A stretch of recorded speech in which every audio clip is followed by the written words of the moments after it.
sinasabing pinakamalaking tambakan ng gulong sa buong mundo na makikita sa disyerto ng bansang Kuwait. Binansagang tire graveyard o libingan ng mga gulong. Nasa 60 million na mga gulong daw ang nakatambak dito. Ang nakikita natin ay parang tip of the iceberg lamang dahil sobrang dami pang mga gulong ang nakabaon sa ilalim ng buhangin. Sa sobrang dami ng gulong dito ay malinaw na itong nakikita mula sa space. At dahil isa sa pinakamaliit na bansa ang Kuwait, minsan ay kusa nilang nagliliyab ang mga gulong at ilang beses nang nagkaroon ng napakalaking sunog sa tambakan na ito. Gaya noong 2020, nasa 1 milyong mga gulong ang nasunog at umabot pa ng ilang araw bago nila naapula ang apoy. At mas matindi pa ang nangyaring sunog noong 2012 dahil umabot sa 5 million na mga gulong ang natupok ng apoy. Ang makapal at napakaitim na usok ay nagdadala ng mga toxic chemicals na lubhang nakakapinsala sa kalusugan ng mga tao, lalo pat malapit lang ang tambakan sa mga kabahayan. Bakit kaya sobrang daming gulong ang nakatambak sa disyerto ng Kuwait?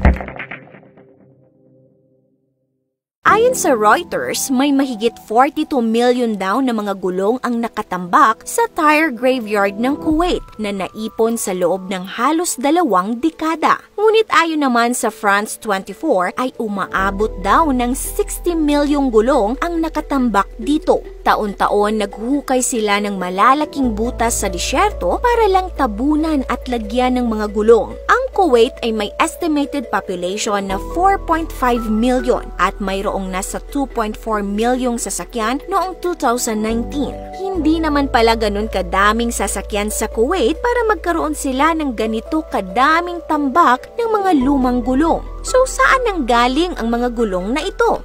Noong 80s hanggang 90s kasi ay naging negosyo ng Kuwait ang pag-i-import o pag-angkat ng mga lumang gulong galing sa iba't ibang bansa sa Europe at pati na sa Amerika. Nire-recycle nila ang mga lumang gulong at binibenta naman nila sa ibang bansa. Ngunit noong 2001 ay itinigil ito ng gobyerno at mula noon ay naiwan ng nakatiwangwang ang milyon-milyong mga gulong sa mga tambakan ng disyerto ng Kuwait. Ano kaya ang ginagawang mga hakbang ng Kuwait para sa problemang ito? Sa ngayon, plano ng Kuwait government na i-transform ito mula sa pagiging tambakan ng gulong at gawing smart city. Plano nilang magtayo ng 25,000 na mga bahay dito. Kaya noong September 2021 ay sinimulan nila ang paghakot ng mga gulong papunta sa isang recycling plant kung saan nire-repurpose nila ang mga gulong upang gawing bagong produkto. Dito, ang mga gulong ay dumadaan sa proseso ng shredding. Ilan sa mga consumer products na kanilang nagagawa mula sa gulong ay gaya ng tiles na maaaring gamitin sa mga playgrounds, walking tracks at paggawa ng mga infrastruktura. Kaya daw nilang makapag-recycle ng halos 3 milyong gulong kada taon. Sa kabilang banda, hindi lang ang bansang Kuwait ang dumaranas sa problema sa basurang gulong. Maging ang buong mundo ay kinakaharap din ang problemang ito.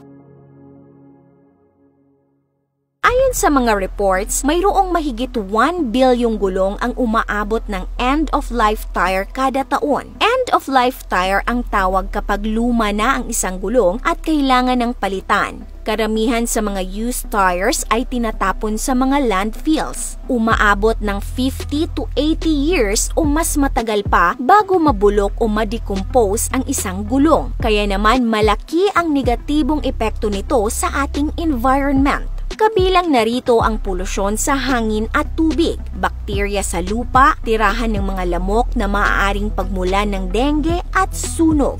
Malaking problema ang basurang used tires kaya ang mga bansa ay kanya-kanyang diskarte upang masolusyonan ito.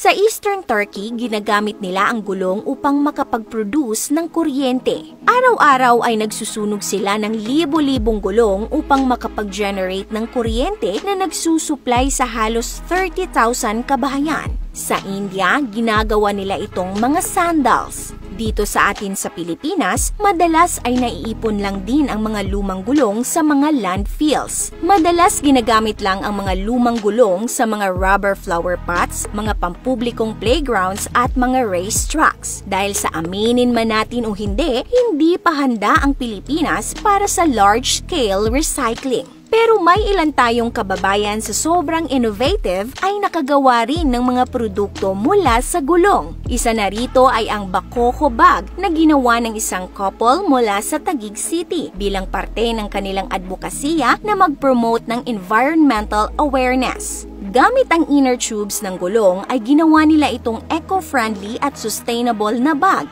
Perfect gamitin sa outdoor, mapaulan o araw. Maging ang mga sikat na sapatos sa Marikina ay gumagamit din ng mga lumang gulong bilang materyales sa kanilang paggawa. Ito ay mga leather shoes kung saan ang mismong swelas o sole ng sapatos ay gawa sa recycled tires na talaga namang 100% Pinoy made. Nagustuhan niyo po ba ang video natin ngayon? Kung oo, ay mag-comment ng big yes. This is Ate O from our Republic. Hanggang sa muli and stay awesome!